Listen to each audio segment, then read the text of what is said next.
Hello everyone, welcome back to the channel. So let's get on to solving multiple choice questions for prelims 2020 and question number 1. The terms keyloggers, Pegasus, Zolob, sometimes mentioned in news recently, are related to what? So keyloggers, Pegasus and Zolob, these are the three terms and they are related to what? Number 1, human robots. Number 2, cryptocurrency. Third is the spywares, and the last is mini satellites. So a very easy question. Do try to come up with the right answer here, but either way, let's see the answer now. So basically, keyloggers, Pegasus, Zolob, they are the spywares. Now what are spywares? Spyware is a software, but it aims to gather information either about a person or an organization or about anything, but without the explicit knowledge of the entity. And then onwards, it sends such information to another entity, and that too without the consent of the consumer. So that make it a bad software. So that's it. These three were the spy software or the spyware, and that's it. So let's get on to the next question now. So which of the following most appropriately describes the cultural ecology? So very easy question. What is cultural ecology? Number 1, utilization of natural resources in a sustainable manner. Alright. Second is relationship between human beings and their physical environment. Alright. C is outcomes of interactions between language, religion and ethnicity. Alright. And the last is, it is a relationship between folk and popular culture. So pause a bit, try to read all the 4 options carefully and try to come up with the right answer. It's really easy. So answer here is B. That is, cultural ecology entails a relationship between human beings. Human beings implies culture, how they live, what is their mode of eating. Mode of eating is definitely the same. What is the mode of living, basically, in which sort of society they are living. So culture entails everything, their economy, their society, and that's it. Plus the physical environment, and physical environment is basically the physical environment, and ecology comprises of this, but their relationship will be telling us the cultural ecology. So let's look at the explanation and then it would become more clear. So basically here answer is B. That is, cultural ecology is a theory that considers how environmental forces influence humans and how human activities affects the biosphere and the earth itself. Just to cite an example, we know the Tibetan people, they rear yak. Now yak signifies their culture as well. Yak exhibits their way of living in terms of whether they would be moving to the higher regions in the period of summer or they coming down to the lower area during winters. That's something we call as transhumance, and that is their culture, and yak rearing is a part of their economic activity as well. Plus the kind of environment they are living into, that is very cold. That's where yak can survive, and that's how they are living in a symbiotic and a very symbiotic relationship. So this is what cultural ecology is: relationship between the culture, basically human beings, plus their environment, and that's it. Rest everything is quite redundant, that it explains that humans are part of their environment and both affect and are affected by other. This is either way obvious.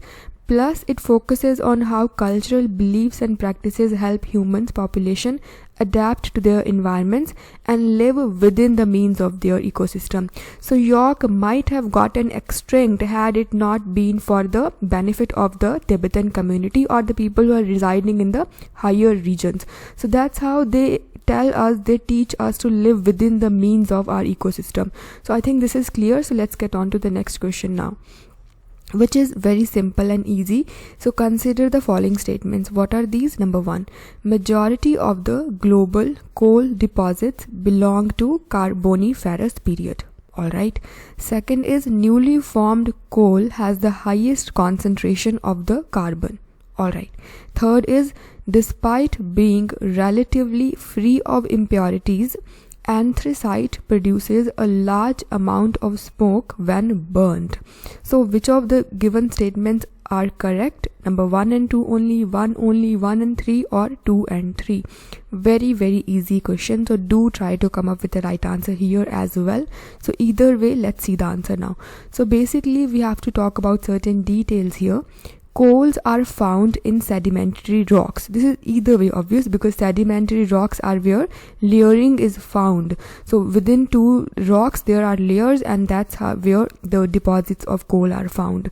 So coal is basically formed when lush green vegetation is subducted beneath the landmass, and mostly they belong to the Carboniferous period. Now this is a factual detail that we just have to mug up that yes, most of the coal deposits belong to Carboniferous period. And by Carboniferous period we mean what?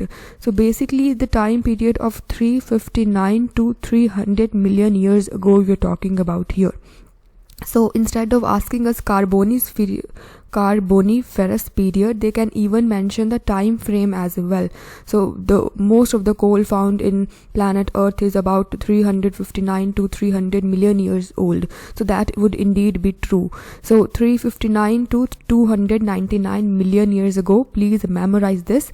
Period is Carboniferous, era is Paleozoic. Please memorize it. It's slightly boring, but this is how it is. Now this is important. The quality of coal is judged by the amount of carbon content. So coal contains carbon. Higher is the amount of carbon, more burning efficiency the coal would be having. So higher quality the coal would be having. With age, the carbon concentration in the coal increases. So older coals are better than the newer ones, because in old coals we are having higher carbon content and lower moisture. Moisture means water, and water does not aid combustion, right? It inhibits combustion. So the new ones, they are having higher moisture content, and that's how their burning capability is less. So that's it. This is quite self-explanatory either way. So hence newly formed coal is of most inferior quality, and here is the from higher to lower the quality wise ranking. Anthracite is the best quality coal, followed by bituminous, and then we have lignite, and at last we have peat. Peat is almost like a wood. So best quality coal, anthracite, second is bituminous, third is lignite, last is peat. Please memorize this in this order, from higher quality towards the lower quality. Plus India is having abundant amount of bituminous coal, and anthracite is also found, but in a very smaller region of J&K. As such, India's coal is bituminous one, and that's it. So we've gotten the details. Let's look at the answer now. So option number 1 becomes correct. Statement number 2, that coal has the highest concentration of carbon, is also incorrect. So either way, this is something that you can do on your own. We just have to now make sure answer is right after seeing the explanation. So answer here is either way, we have seen it's the B one. So B is where? B is here. That means only statement number 1 is correct. So we have seen it. Then pause it on your own and try to read it on your own if you haven't gotten it. So either way, let's get on to the next question now, which is really simple and easy. So with reference to rare earth metals, consider the following statements. What are these? Number 1, they are a group of metals which are rarely found in the earth's crust. So they are rare earths because they are rarely found on planet Earth. Second is, extracting these metals is dangerous for health and environment. Alright. And the third is, China leads the total production of rare earths in the world. So which of the given statements above is are correct? So read the options, they are either way obvious, and let's look at the answer now. So basically, rare earth minerals are rare not because they are rarely found, but because they are not able to be easily reproduced artificially. We know we have a rubber, we have cotton that can be produced artificially as well, but this is not the case with the rare earth minerals. Number 1, they are difficult to extract. Why would something be rare? It's because their accessibility to human beings is very difficult. That would be making it rare. So this is the case with the rare earth mineral. Number one, either way they are very difficult to extract because they are found into the another element, maybe some non-rare earth mineral. They are found encapsulated in that, and then human beings have to extract it, that too in a very precise manner, and that entails a lot of pollution and dangerous mechanism and all. So that is number one, extraction is difficult. And second of all, we cannot produce them artificially, so that's what make them rare. Now let's read it, the explanation here. As per the International Union of Pure and Applied Chemistry, a rare earth mineral is defined by comprised of set of 17 chemicals in the periodic table. 15 are the lanthanides, and then we have scandium and yttrium. So even in this way also question can be framed, as in the rare earth mineral, they are set of 17 animals or set of 2 chemicals, so that 17 elements are there. And also they can be asking us as if scandium, yttrium, lanthanides were related to what? Are they into nuclear activity or anything? So they are basically rare earth minerals. And why they are rare, we have seen this, and they are in fact more abundant than gold, and cerium is about 15,000 times more abundant than gold. So why they are rare, we have seen this thing already.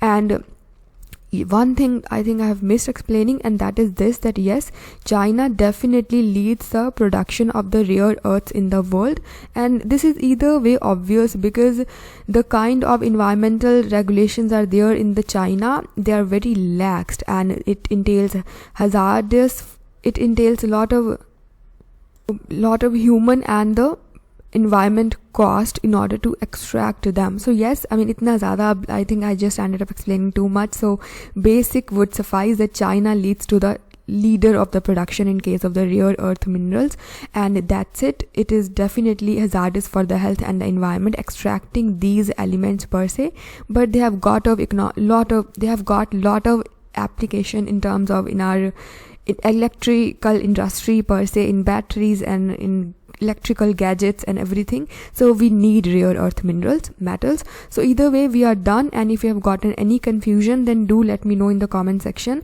We'll try to proceed more smoothly, we'll try not to fumble too much, and I really am sorry for this, and thank you so much for watching. Goodbye.